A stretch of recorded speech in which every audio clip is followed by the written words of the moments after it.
Hoje de manhã eu vi um ou outro rosto aí que estava de manhã. Glória a Deus por esses valentes aí. Normalmente nessas datas as pessoas sequer aparecem. No Dia das Mães é pior, né? O trânsito é muito intenso e às vezes a gente vê assim no Dia das Mães a igreja vazia de manhã e à noite também. Mas glória a Deus que você está aqui. Temos um bom número de pessoas, porque você ama a Deus. Você não está aqui porque você não tinha outra coisa para fazer, mas sim porque você ama ao Senhor Jesus e você quer adorá-lo, você quer demonstrar o seu amor e a sua fidelidade para com o Senhor. E eu queria ler um texto que é justamente o texto tema desse mês, que está aqui na nossa tela. Marcos 16:15.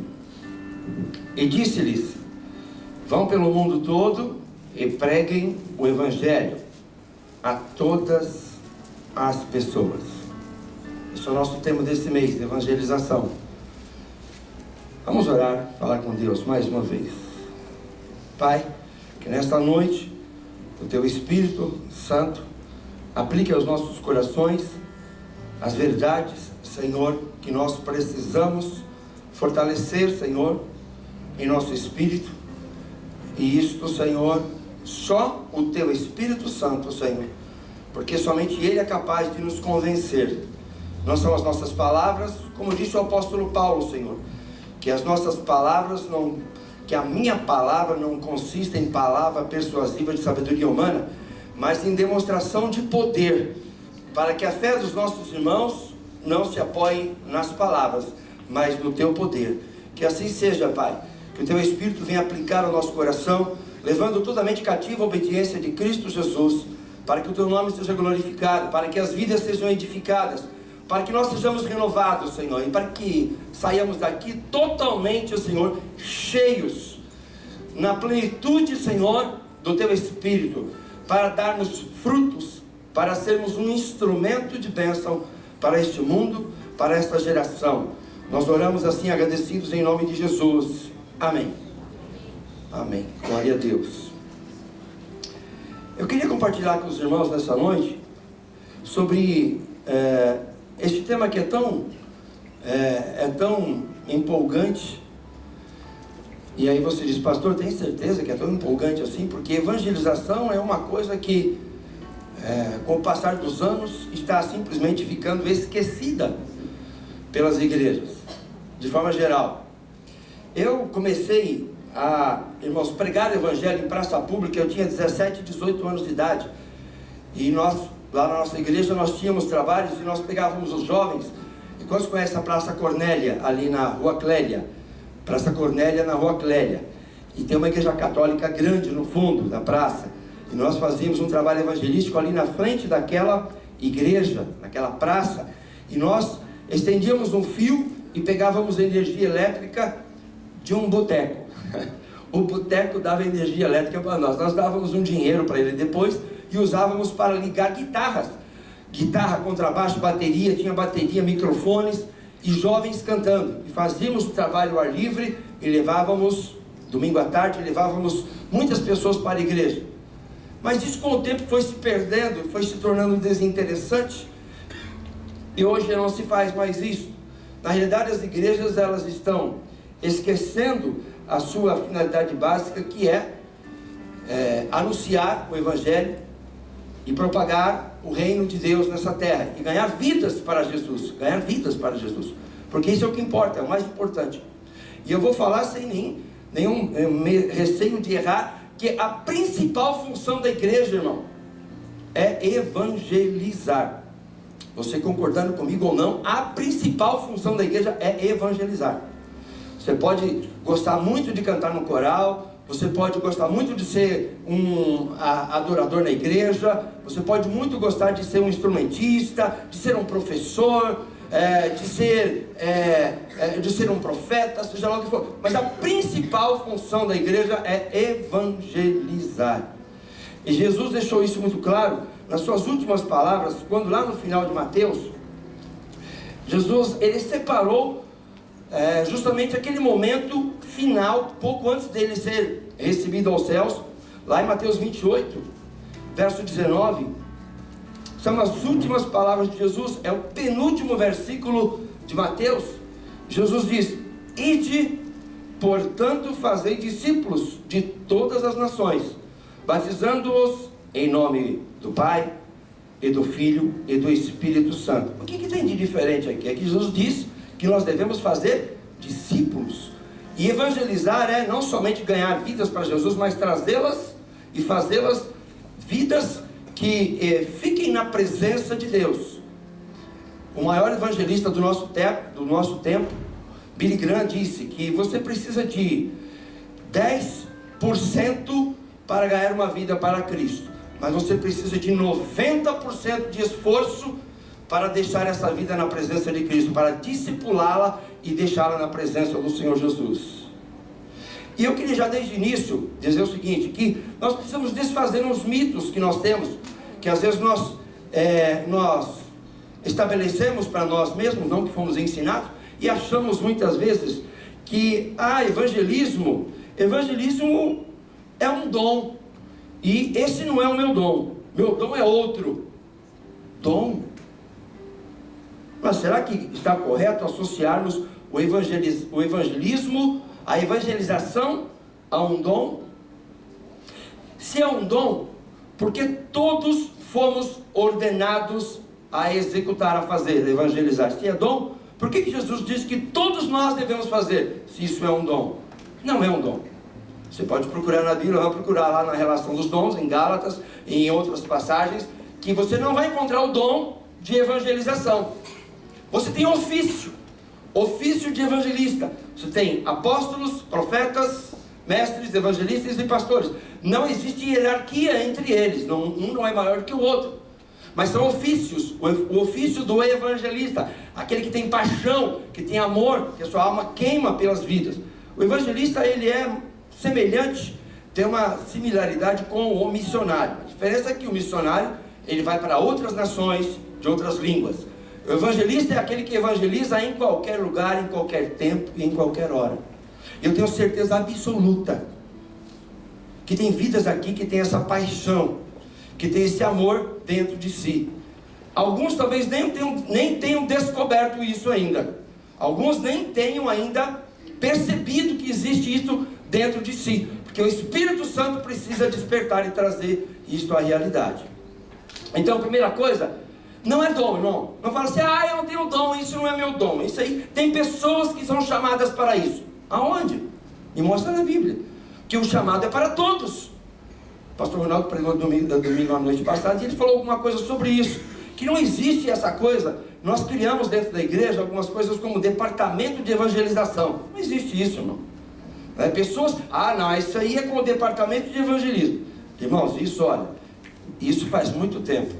Isso é desde 1900 e bolinha que é assim. Mas não existe isso, biblicamente não é assim que funciona, porque o chamado é para todos. O chamado é para todos. Logicamente, como nós dissemos, o evangelista é aquele que tem paixão, que tem amor e que tem uma unção especial, porque ele tem o ofício de ser um evangelista. Mas isso não significa e nem tira a minha e a tua responsabilidade. Eu queria compartilhar com vocês nessa noite algumas coisas relacionadas a este tema. E eu queria dar o tema dentro do tema para essa mensagem, que seria o seguinte: o que nos impede de evangelizar? É uma questão. Diga comigo, depois de mim: o que nos impede de evangelizar? Mais uma vez: o que nos impede de evangelizar? Existem algumas coisas biblicamente falando, lógico, que o Senhor nos fala a respeito disso, porque vivemos um tempo em que evangelizar se tornou uma coisa da televisão, ou tornou-se coisa de alguns evangelistas de massa. Lembra quando existia esse negócio de evangelista de massa, que se reuniam milhares e milhares de pessoas, como Billy Graham fazia, como Jimmy Swaggart fazia? Isso já não existe mais, né? Mas isso é uma falha da igreja do Senhor Jesus, dos nossos tempos, dos nossos dias. Por quê? Porque a primeira coisa que eu quero destacar, que o que nos impede de evangelizar é aquilo que está lá em Mateus 24, 12 e 13. Abra sua Bíblia, Mateus 24, 12 e 13. Eu queria falar para o irmão da projeção que eu não estou usando a NVI, ok? Mateus 24, 12 e 13. Diz assim: devido ao aumento da maldade, o amor de muitos esfriará, mas aquele que perseverar até o fim será salvo. O que significa isso? Que o amor se esfriaria. Jesus está falando do nosso tempo, de um tempo em que o amor se esfria. O amor se esfria de tal forma que as pessoas passam a se desinteressar pelo assunto. As pessoas estão mais interessadas em outras coisas. Eu tenho mais do que pensar, eu tenho outros problemas. Eu tenho uma atividade intensa, eu trabalho, eu estudo, eu cuido de filhos, eu cuido da casa, eu faço isso, eu faço aquilo, e ainda tenho um ministério na igreja que eu tenho que ir, que eu tenho que ensaiar, que eu tenho que fazer. E aí as pessoas então, no seu ativismo, deixam de fazer algumas coisas que deveriam fazer como prioritárias na sua vida. O amor se esfriaria, foi Jesus quem disse isso. Falta-nos o amor altruísta, o amor perfeito de Deus, que está lá, você conhece muito bem naquela carta do amor maravilhosa, em 1 Coríntios capítulo 13, quando o apóstolo Paulo fala o que é amor, e o que não é amor. Falta-nos esse amor altruísta, que só Deus pode colocar em nosso coração, e nos trazer. O amor altruísta é aquele amor que se importa com o outro, que se importa com as demais pessoas que estão ao nosso redor. As grandes desgraças da humanidade de nossos dias já não nos afetam mais. Quando você abre um jornal, você liga... Abrir jornal também está ficando antigo isso, né? Abrir jornal está ficando ultrapassado. Você abre a internet ou você liga a televisão. Ah, porque teve um terremoto na China que morreram 200 mil. Você muda de canal. E daí? Ah, porque teve um avião que caiu, morreram 289 pessoas. Você muda para outro canal. Já não nos afeta mais, não é assim? Já não nos afeta mais. Nós passamos pelas pessoas pela rua, vemos as pessoas caídas, vemos as pessoas endemoniadas, vemos as pessoas falando sozinhas na rua. Elas são endemoniadas. Você tem dúvida disso? Você pode quase sentir o cheiro. Elas estão endemoniadas e opressas.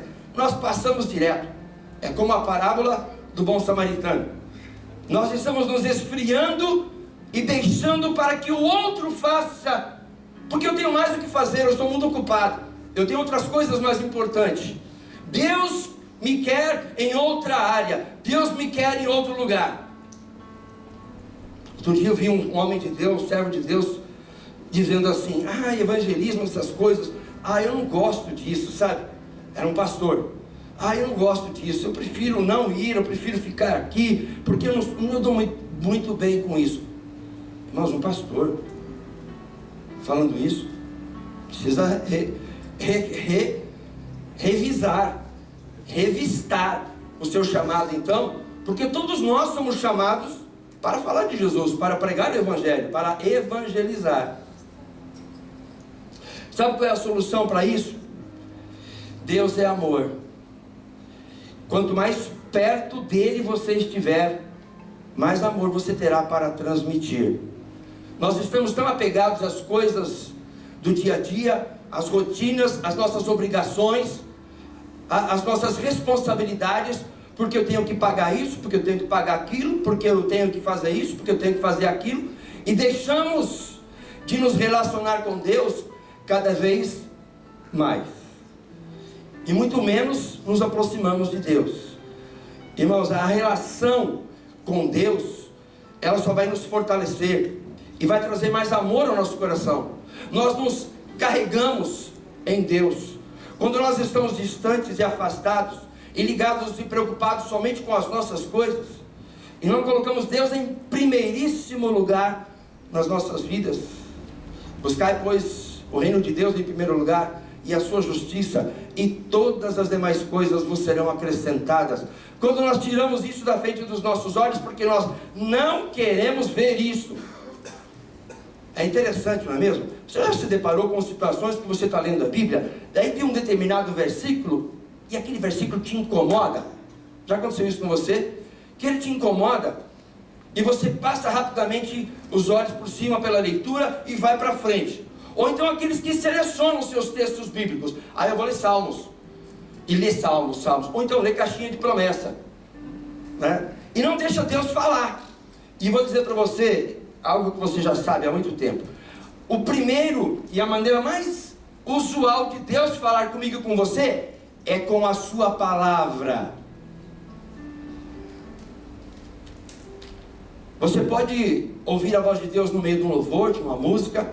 Você pode ouvir um profeta te trazer um recado de Deus. Mas a maneira mais usual e que Deus mais gosta é usar a sua palavra.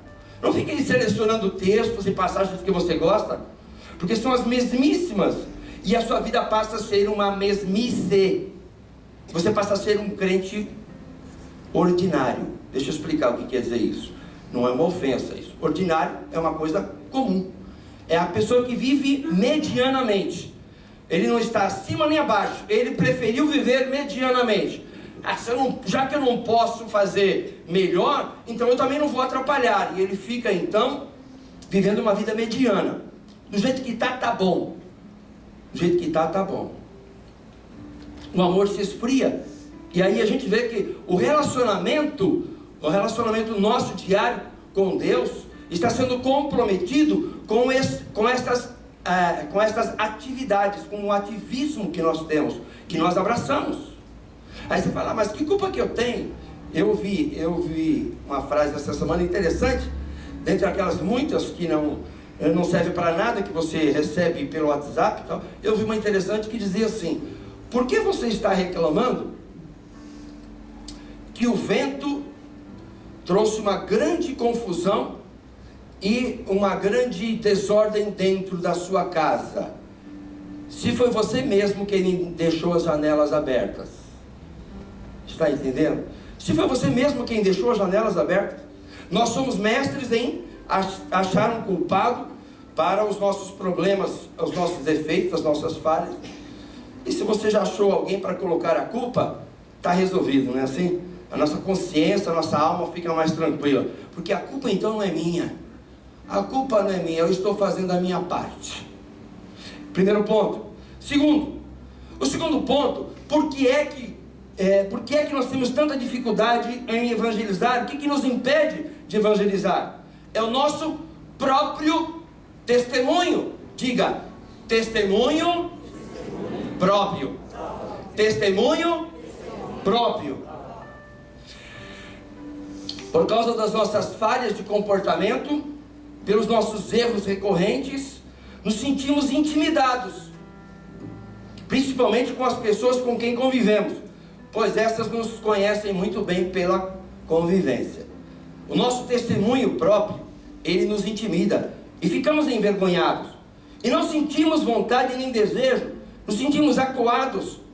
Como é que eu vou testemunhar, falar de Jesus para alguém que me conhece tão bem, dentro da minha casa, para os meus parentes, para os meus amigos de trabalho, para as pessoas que estão comigo e me conhecem muito bem? Você já viu aquele ditado que diz assim: para você conhecer uma pessoa, você precisa comer com ela um saco de sal. Quantos já ouviram isso? Você precisa comer um saco de sal. Um saco de sal. Eu achava que era um saco de 1 quilo, mas não é. É uma saca de 60 quilos, aquela saca grande, enorme, de 60 quilos. E para comer isso demora. Para comer isso demora muito tempo, para você conhecer as pessoas. Mas tem pessoas que te conhecem e você fica intimidado por aquilo que você não conseguiu vencer e ultrapassar na sua vida, pelos seus maus hábitos, pelos seus maus testemunhos que você dá na sua vida. Essa é uma palavra, deixa eu abrir aqui um parênteses, essa é uma palavra para crentes, ok? Espero que continue me amando no final, quando nós te desafiarmos a mudar isso tudo na sua vida. E eu também. Em primeiro lugar, essa palavra se aplica para mim. Eu não estou fora deste contexto, irmãos. Eu também enfrento esses problemas. Eu também enfrento essas dificuldades.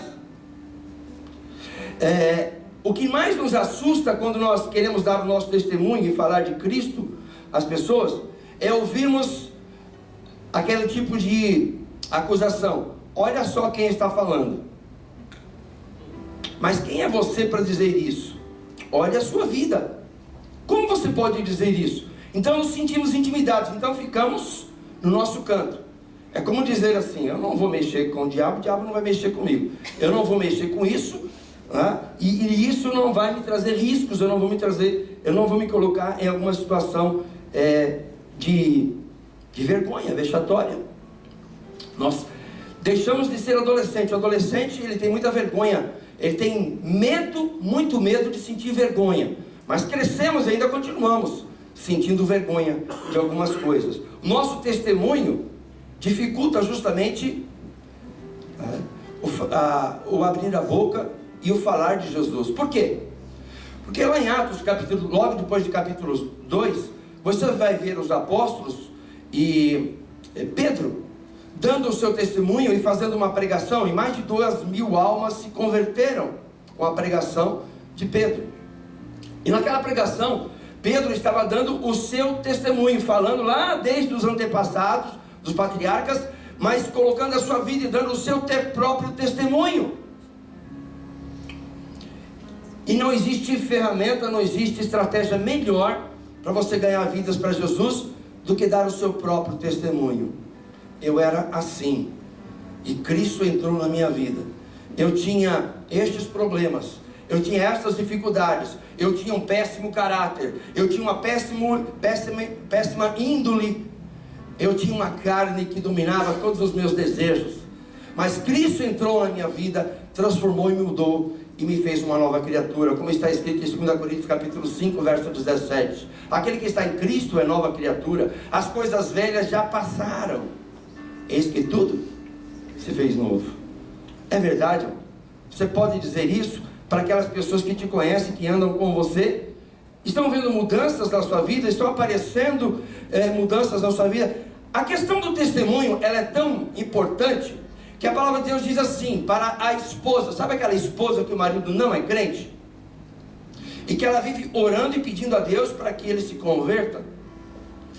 A Bíblia diz o seguinte, que o testemunho nosso, ele é tão importante, que a Bíblia diz assim, que você, mulher, vai ganhar o seu marido somente com o seu semblante. E a Bíblia deixa claro, sem palavras. Uma mulher, isso é tão difícil, é tão complicado, sem palavras. O testemunho meu e seu deve falar muito mais alto, deve gritar muito mais alto. Tinha um ditado muito antigamente que os americanos usavam, que eles falavam assim: olha, o que você está fazendo, grita tão alto, que eu não consigo ouvir o que você está dizendo. Entendeu?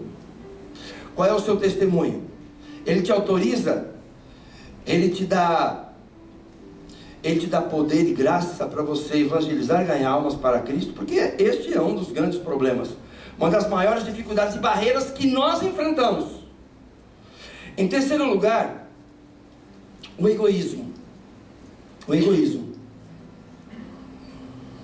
Nós vivemos numa sociedade que a todo custo incentiva o hedonismo. O que é hedonismo? Hedonismo é o prazer pelo prazer. As pessoas buscam o prazer somente pelo prazer, para satisfazer, entre aspas, satisfazer, porque nunca satisfazem, os seus desejos carnais, os seus desejos sociais, financeiros. Então buscar e correr atrás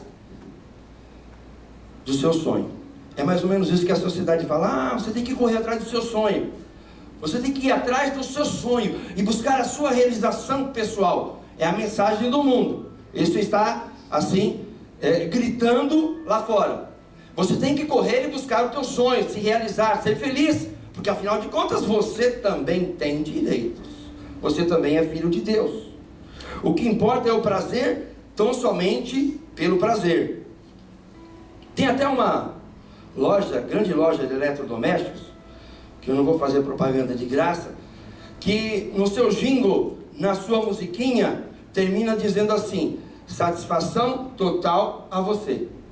Satisfação total a você.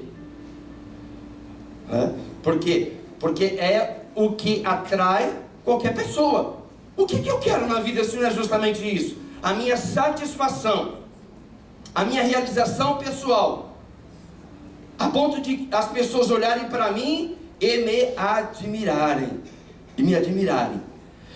A definição do dicionário para egoísmo diz assim: o egoísta é um sofredor, na realidade, porque ele corre sempre atrás de dominar as pessoas, por querer que a sua vontade seja soberana. O egoísta é assim, do que a dos outros. É ter obsessão em sempre ser reconhecido, e querer sempre o melhor, e levar a vantagem sempre em tudo. Você brasileiro conhece, sabe isso. O que é isso? E não aceitar um não como resposta. O egoísta tem uma grande dificuldade com isso, em aceitar um não como resposta. Ele é ciumento, invejoso, traiçoeiro e egocêntrico. Irmãos, eu diria, e pela palavra a gente entende isso, que o egoísmo é o pai de todas as chagas humanas, de todas as mazelas e misérias da humanidade. É o egoísmo. Você pode pensar assim: ah, pastor, é verdade, né? Está lá dentro dos 7 pecados capitais. Irmãos, esquece esse negócio de 7 pecados capitais, que isso é invenção da Igreja Católica Romana, tá? Não existe 7 pecados capitais. Não existe. Todos os pecados são pecados. Deus não elencou e não relacionou dizendo: ó, esses pecados são os 7 pecados capitais. Isso não existe. Mas o egoísmo, né, algumas pessoas entendem que é um dos principais. Eu diria que é o principal. Pense bem: aquela pessoa que estupra uma outra pessoa, acima de tudo, além do seu desejo violento, ele está sendo egoísta, porque ele pensa em se satisfazer em detrimento da miséria e desgraça do outro ser humano. Aquele que pratica um homicídio, que mata uma pessoa, ele está sendo, acima de tudo e primeiramente, egoísta, porque ele vai tirar uma vida e a dele permanece, vai causar dor e sofrimento para muita gente. Aquele que rouba, o político que rouba, as pessoas que roubam, elas estão sendo o quê? Em primeiro lugar, em primeiro plano, egoístas, porque estão pensando em si mesmas. Vivemos numa sociedade egoísta, vivemos num mundo dominado pelo maligno. E a palavra de Deus diz lá em Mateus 16, 26: pois que aproveita o homem ganhar o mundo inteiro, se perder a sua alma? Nós gostamos de usar esse versículo, e eu gosto de usar esse texto, que fala sobre o rico insensato, para evangelizar pessoas, para falar de Jesus para as pessoas. E às vezes nós achamos, irmãos, que determinados textos da palavra são só para evangelizar, usar para falar de Jesus para as pessoas. E nós nos excluímos do contexto, saímos do contexto, porque isso não se aplica para mim.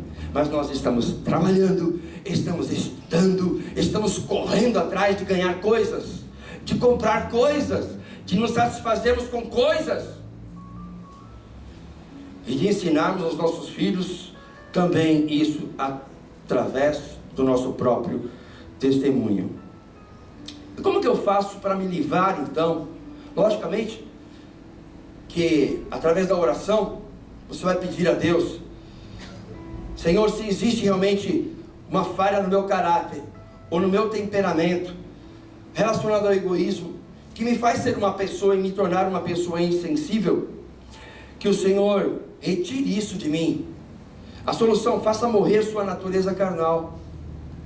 Romanos 6,6 diz que o corpo do pecado tem que ser destruído. Faça morrer essa natureza, faça morrer esse apelo, esses apetites, através de uma busca mais intensa, mais profunda da presença de Deus. Em quarto lugar, o que me impede também de evangelizar: a ingratidão. A ingratidão é um fruto de um coração que não sabe adorar a Deus. As pessoas que não sabem adorar a Deus, ou que têm grande dificuldade de adorar a Deus, a gente vê isso na igreja. Pessoas às vezes com as mãos levantadas, adorando a Deus. Você vê até lágrimas caindo dos olhos. Você vê um sorriso luminoso no rosto, semblante. E ao mesmo tempo você vê outras pessoas assim. como se fosse um iceberg ali. Aparece só a pontinha. O principal, o maior problema não está aparecendo, está escondido. Mas ali a pontinha do iceberg ali. Ele não consegue. É uma barreira, uma dificuldade muito grande. É uma barreira, uma dificuldade enorme. Porque ele tem dificuldade de se libertar das suas amarras, dos seus preconceitos, dos seus pré-conceitos estabelecidos, e adorar e louvar a Deus e entrar na presença de Deus. O ingrato não consegue ser um adorador. Ele é invariavelmente um murmurador. É fruto de um coração que não sabe adorar a Deus. O adorador é grato e reconhece o amor perfeito de Deus, e vê motivo para agradecer a Deus por tudo, pelas mínimas coisas, até mesmo por um problema sério, por uma enfermidade grave. Porque Deus, ele tem uma didática diferente para nos ensinar. Ele vai te livrar de muitos problemas e dificuldades, mas de alguns ele vai fazer questão que você passe por ele, porque a didática é a forma de Deus nos ensinar. Ele não vai te livrar do problema, mas ele vai te livrar no problema. Dá para entender isso? Você consegue entender? A preposição faz muita diferença. Deus, ele não te livra da doença, mas ele te livra na doença. Deus, ele não te livra dos teus inimigos, mas ele te dá vitória quando você for confrontado pelos teus inimigos. A ingratidão faz com que nós esqueçamos tudo aquilo que Deus já fez por nós. O salmista diz, lá no Salmo 103, bendize, ó minha alma, ao Senhor, e não te esqueças de nenhum só dos seus benefícios. Davi tinha um segredo muito bem guardado no seu coração.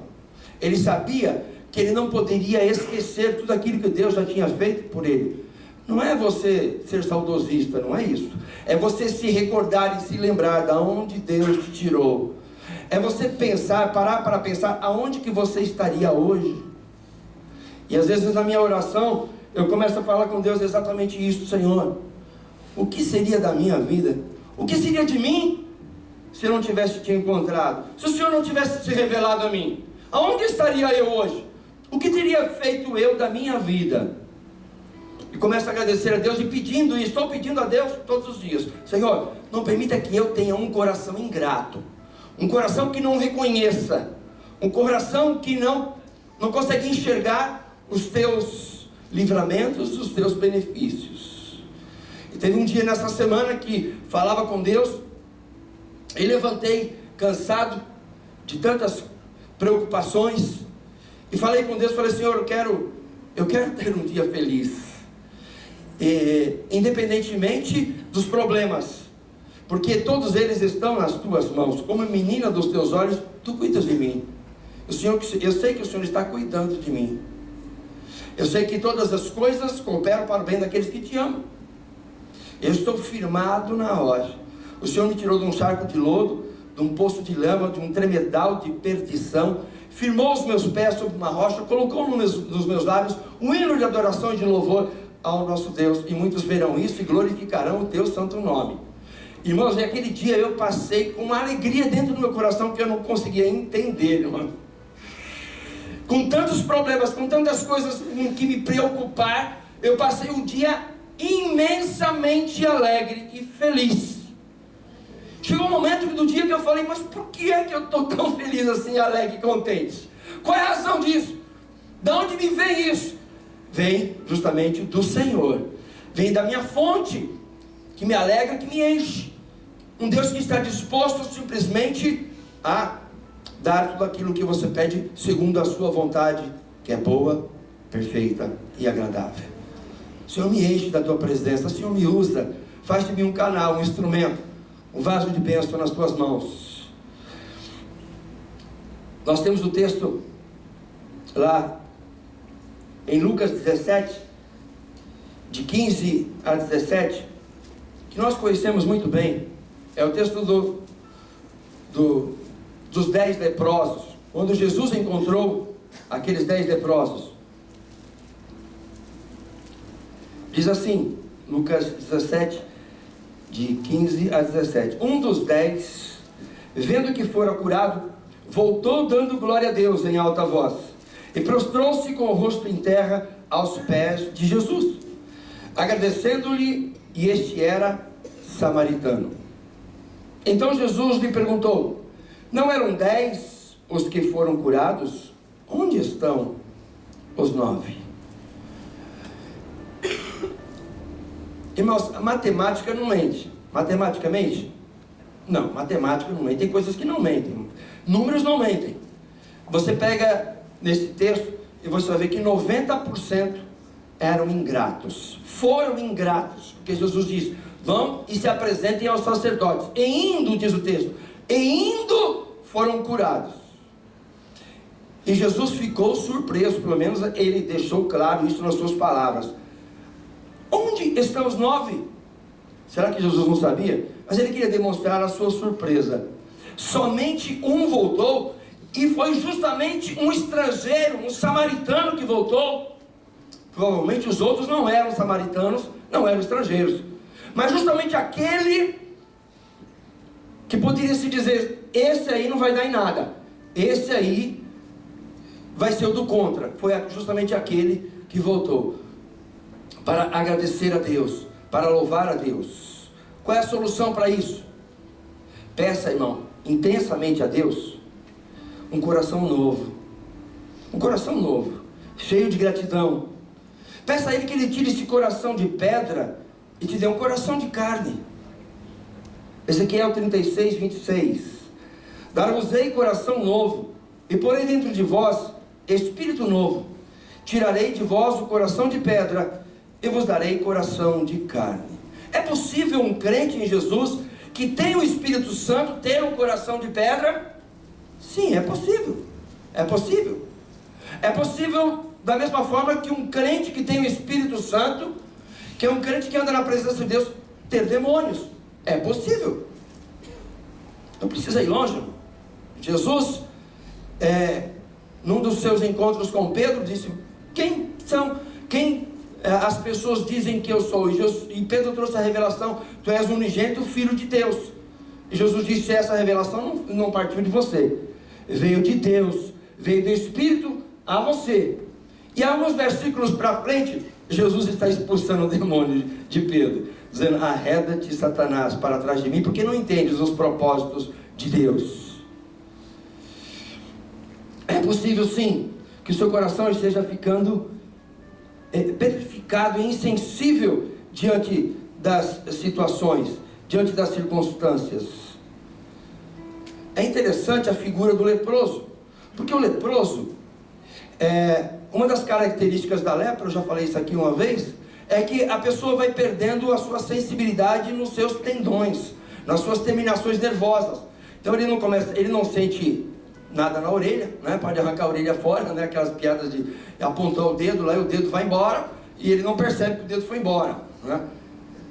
No nariz, nas orelhas, e em estádios mais adiantados, corta-se a perna porque já não tem mais circulação. Mas a coisa interessante do leproso é que ele perde a sensibilidade, ele não sente mais dor, na verdade ele não sente mais nada. Ele pode colocar a mão no fogo e deixar queimar a sua mão leprosa, que ele não vai sentir mais nada, porque as suas terminações nervosas foram desligadas, foram comprometidas. E muitas vezes, irmãos, eu sei que é forte isso, mas muitas vezes espiritualmente estamos parecendo leprosos, porque estamos ficando insensíveis até aquelas pessoas que nós mais amávamos, insensíveis até mesmo as pessoas mais próximas, porque estamos nos afastando do propósito e do plano soberano e divino de Deus para as nossas vidas, e estamos preocupados com tantas coisas, mas sendo uma só necessária: a ingratidão. É tão terrível isso, que isto trouxe surpresa e até mesmo espanto, entre aspas, digamos assim, ao coração de Jesus. Onde é que estão os outros 9? Por que só voltou este? Em quinto lugar, o que nos impede de evangelizar? Nós estamos sempre nos impressionando, e às vezes até já nem nos impressionamos mais com relação aos escândalos. Aos escândalos de modo geral, que aparecem na mídia. Agora mesmo, recentemente, um pastor, Marcos Feliciano, foi acusado de tentativa de estupro. E os escândalos, eles se sucedem. Vídeos são compartilhados pelas redes sociais de crentes e de coisas que se fazem nas supostas igrejas evangélicas que estão espalhadas por aí. E por causa desses escândalos, nós muitas vezes nos sentimos intimidados, não é assim?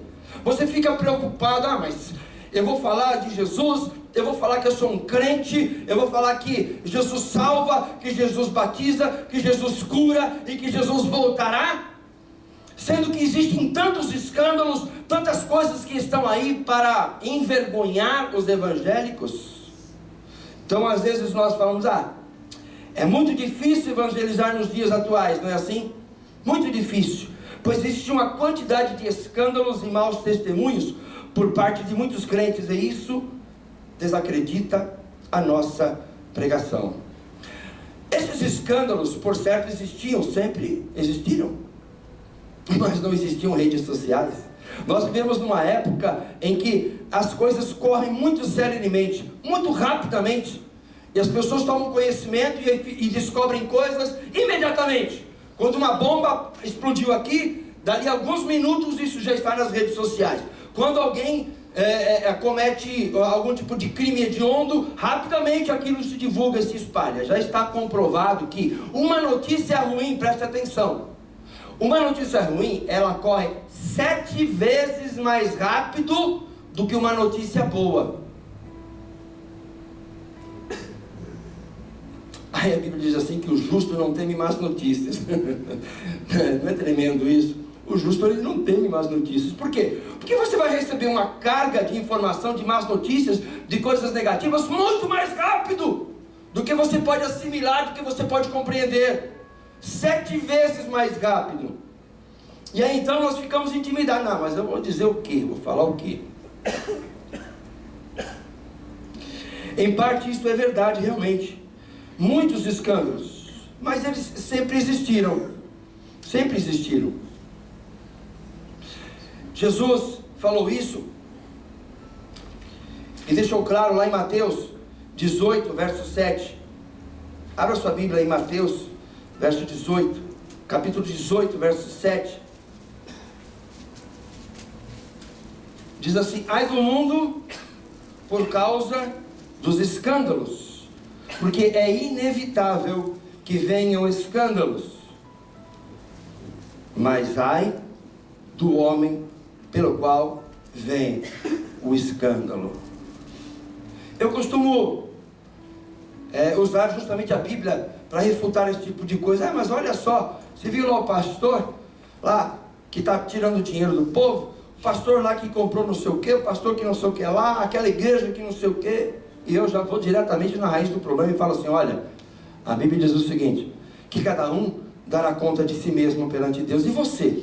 Como é que está a sua vida? E Jesus, Ele tem acesso ao seu coração, Ele pode entrar na sua vida. Você conhece Jesus? Você sabe quem é Jesus? Discutir religião, irmãos, isso nunca levou nada a lugar nenhum, ninguém a lugar nenhum. Então, o objetivo desse mês de nós tratarmos de evangelização, falarmos de evangelização, é para que você primeiro seja despertado num atributo, como crente em Jesus, num atributo, numa característica que é sua, que é minha, para que nós não percamos isso de vista, para que não tiremos isso diante dos nossos olhos. É uma responsabilidade, é um chamado que nós temos. E eu não posso me alienar, me imiscuir disso, sair fora. Atos 4:20, porque não podemos deixar de falar do que temos visto e ouvido. É certo que existem os escândalos? Sim. Existiram na época de Jesus? Sim. Existem hoje? Sim. Vão existir amanhã? Sim. Mas a palavra de Deus diz assim: eu não posso deixar de falar do que do que tenho visto e ouvido. O grande problema, sabe qual que é? O que é que você tem visto? O que é que você tem ouvido? Do que está cheio o teu coração? Você é capaz de sair daqui agora. Você que está há tanto tempo na igreja, que conhece a Bíblia, você é capaz de sair daqui agora, ir lá para fora, encontrar uma pessoa e falar: vem cá, deixa eu te falar uma coisa. E não é ficar dizendo assim não, Jesus te ama, Jesus te ama. Não é para fazer isso. É para dizer: vem cá que eu quero te dar o meu testemunho, eu quero te falar de alguém que você não conhece. Eu quero te fazer uma pergunta. Lá naquele dia, quando você estiver diante de Deus, porque todos nós estaremos para sermos julgados, vai ter aquele povinho da direita e o povinho da esquerda, né? E Deus te fizer a seguinte pergunta: está aqui o reino da glória, a eternidade, o céu, o paraíso, lugar de gozo, de felicidade, aonde não haverá mais lágrimas, porque então Ele haverá enxugado dos nossos olhos toda lágrima, não haverá doença, não haverá injustiça, não haverá nenhum tipo de contaminação. Por que é que eu devo deixar você entrar aqui? Você pega todo mundo com esse tipo de pergunta. Vai aqui uma dica para você, uma dica para você. Por que é que eu devo deixar você entrar aqui? Você vai ouvir uma maior quantidade de respostas e de coisas absurdas possíveis. Mas a grande e a campeã é: eu sempre vivi não procurando fazer o mal para ninguém. Não fazer o mal para ninguém. Eu não posso deixar de falar daquilo que tenho visto e ouvido. A boca fala aquilo que está cheio o coração. E você vai falar o quê? Você entra às vezes numa rodinha, começa a conversar, começa a ter comunhão com aquelas pessoas, e os assuntos ali são os mais diversos possíveis. E aí você entra também porque você gosta também. E nós temos uma facilidade tão grande para falarmos de notícias que as pessoas se interessam. Olha, tem uma promoção na loja fulana, uma loja tal. Olha, porque aconteceu isso não sei o que com a celebridade lá, né? Mas abrir a boca e falar: olha, vem cá que eu tenho aqui para te dizer algo que mudou a minha vida, algo que transformou a minha casa, o meu lar. Eu quero te falar sobre uma rocha, eu quero te falar sobre um lugar seguro, eu quero te falar sobre alguém que pode realizar a sua felicidade plena e completa. Há algumas semanas, eu fui a um escritório de advocacia, um advogado muito importante, com grandes clientes, rico, anda de avião, esse avião particular, logicamente, né? Avião dele. E esse homem estava aflito. Eu fui lá para falar sobre trabalho. Ficamos falando sobre trabalho 1 hora, 1 hora e pouco, 2 horas, ficamos 3 horas falando sobre Jesus. Porque eu percebi que o seu coração estava aflito, ele estava atormentado, ele estava angustiado. Ele dizia: eu sempre tive controle sobre a minha vida, as coisas estavam tudo muito relativamente bem, correndo bem para mim, mas ultimamente eu estou perdendo o controle da minha vida, perdendo o controle da minha família. E eu fui falando de Jesus, eu fui citando a palavra, já tirei a Bíblia da minha pasta, e já fui lhe falando de Jesus, já fui lhe citando um monte de texto bíblico. Porque, irmão, as pessoas elas podem contestar qualquer tipo de argumento que você tenha, mas ninguém contesta a Bíblia. Ninguém contesta a palavra. Cite a palavra e você vai ver o que acontece naquele coração. Cite a palavra e você vai ver o semblante da pessoa. As pessoas se calam, as pessoas se emudecem diante da palavra de Deus. O que é que você tem visto? O que é que você tem ouvido? Está cheio o seu coração para você dar o testemunho certo, para você dar uma boa palavra àquele que está cansado? O livro de Isaías, o profeta diz que o Senhor me deu uma língua de erudito, para que eu possa falar uma boa palavra àquele que está cansado.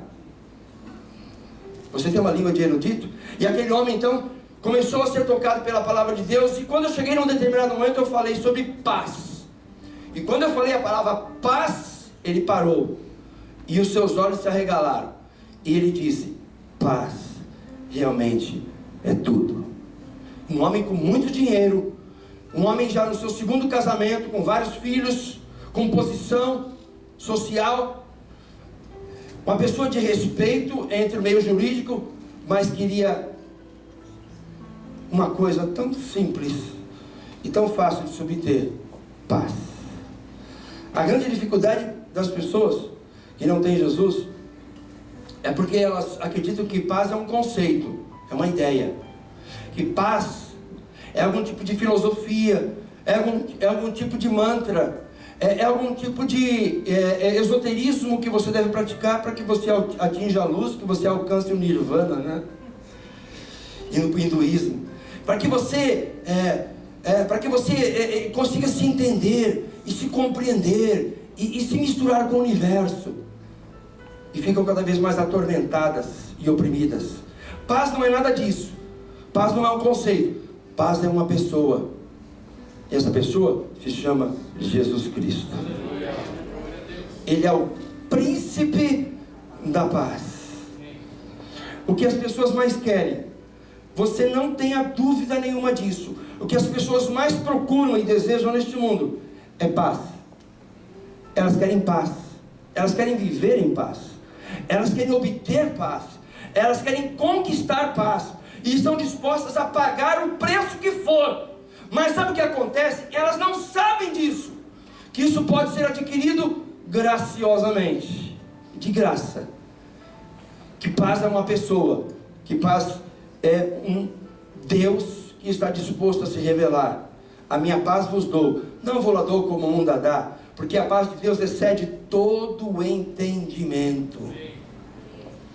Romanos 6,16 diz: 6,16: Não sabeis que daquele a quem vos ofereceis como servos para a obediência, desse mesmo a quem obedeceis sois servos, seja do pecado para a morte, ou da obediência para a justiça? O que quer dizer isso? O apóstolo Paulo está dizendo palavras que podem ser aplicadas perfeitamente para os nossos dias.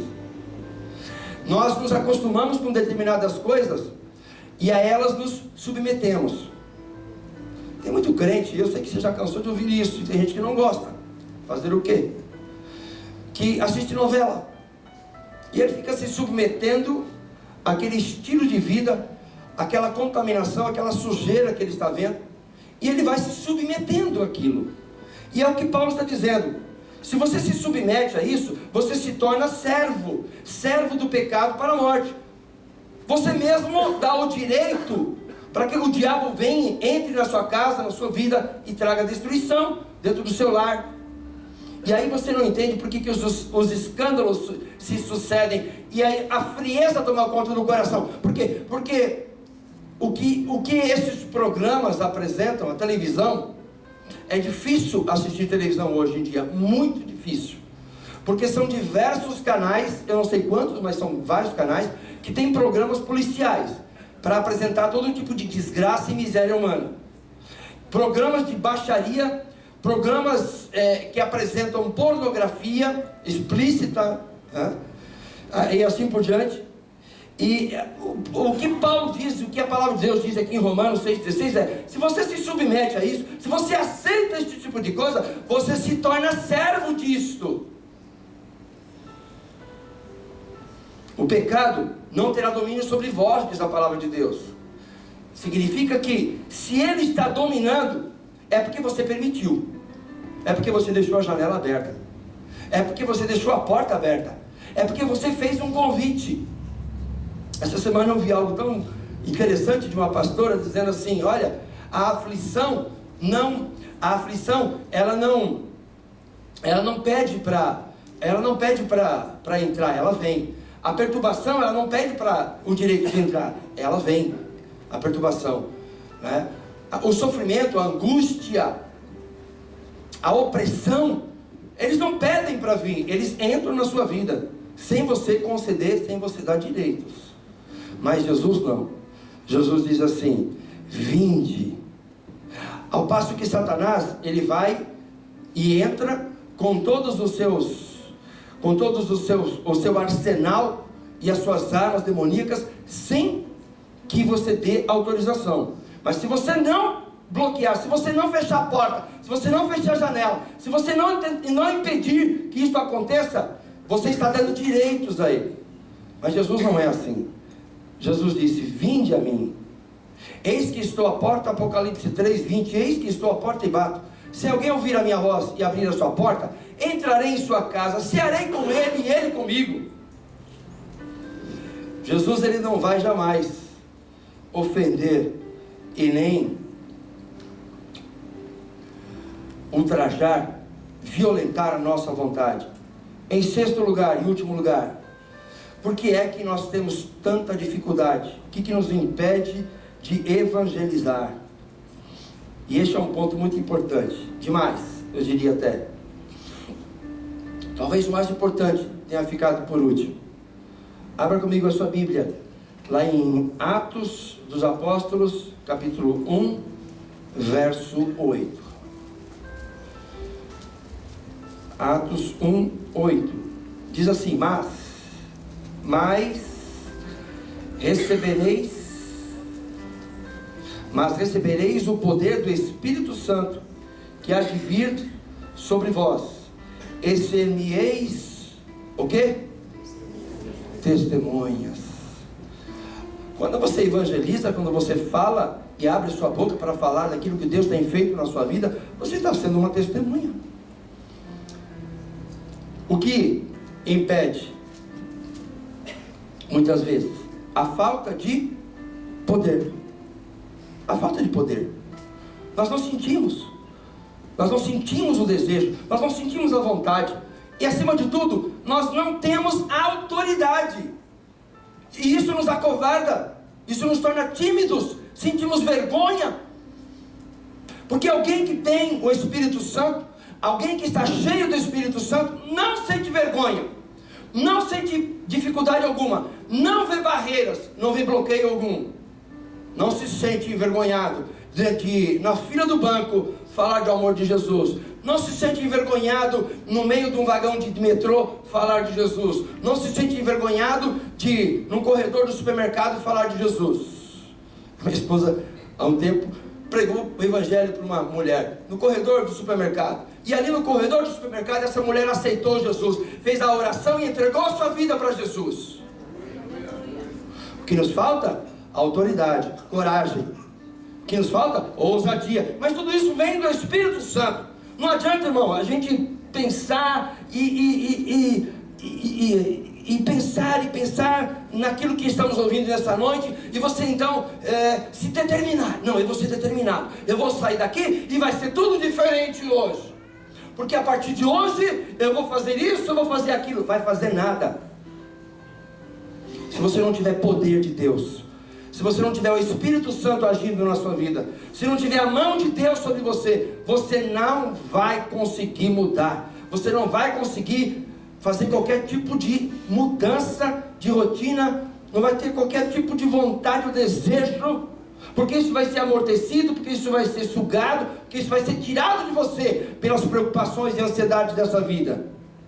Mas o poder de Deus é quem nos leva a conquistarmos. Por isso que Jesus disse: não, calma aí, fiquem aí, esperem em Jerusalém. Você acha que Deus faz as coisas sem propósito? Deus não faz nada sem propósito. Fiquem aí em Jerusalém. Mas Deus não tem pressa? Sim, Deus tem pressa. Na realidade, Deus não tem pressa. Nós aqui achamos que Deus tem pressa. Fiquem aí em Jerusalém, até que do alto sejais revestidos de poder. Porque Jesus sabia muito bem que se eles saíssem na força do braço deles, no intelecto deles, na força de vontade deles, eles não conseguiriam fazer absolutamente nada. Fiquem aí, até que do alto sejais revestidos de poder. Irmão, você precisa do poder de Deus na sua vida. Você quer o poder de Deus na sua vida? Você necessita do poder de Deus. Você necessita do poder de Deus até mesmo, irmão, até mesmo para você manter o seu casamento. Você precisa do poder de Deus para você trabalhar onde você trabalha. Você precisa do poder de Deus para você andar nas ruas e não ser alvo, não ser uma ovelhinha para ser assassinado, para ser atropelado e assaltado, mas usar da autoridade do nome de Jesus que está sobre a sua vida. Sem este poder, nós não somos nada. Nós não somos nada. Já disse alguém certa vez, não sei quem foi, quem disse isso, teria que dar a autoria, mas disse que você sem Deus não é nada, mas Deus sem você continua sendo Deus. E nós não conseguimos às vezes entender e captar a dimensão disso. Eu preciso do poder de Deus para dar o meu testemunho, para evangelizar, para ganhar vidas, para buscar almas. E às vezes, são pessoas que estão bem pertinho de nós. São pessoas, às vezes, da própria família. É a pessoa que está ali do seu lado. E que como é família, e a gente conhece tão bem, às vezes, nós somos levados a pensar, presta atenção, assim, esse aí não tem mais jeito. Não é assim? Quem já não pensou assim? Ah, não, fulano já não tem mais jeito. Já não tem mais solução. Você está orando. Você está orando pela salvação daquela vida. Mas lá na mente vem, mas isso aí, olha só. Eu oro, eu peço a Deus, e parece que o estado fica cada vez pior. Nós não temos o direito e nem a autoridade para julgarmos isso. Nós não temos essa capacidade e nem essa visão, porque só Deus sabe, Deus conhece o coração de cada um, e Ele escolhe as coisas loucas deste mundo para confundir aquelas que não são. Deus escolheu o samaritano para dar uma lição, dizendo, ó, o estrangeiro, justamente aqueles que vocês recriminam, aqueles que vocês não acreditam, foi justamente o samaritano, o estrangeiro, que voltou para dar glória a Deus.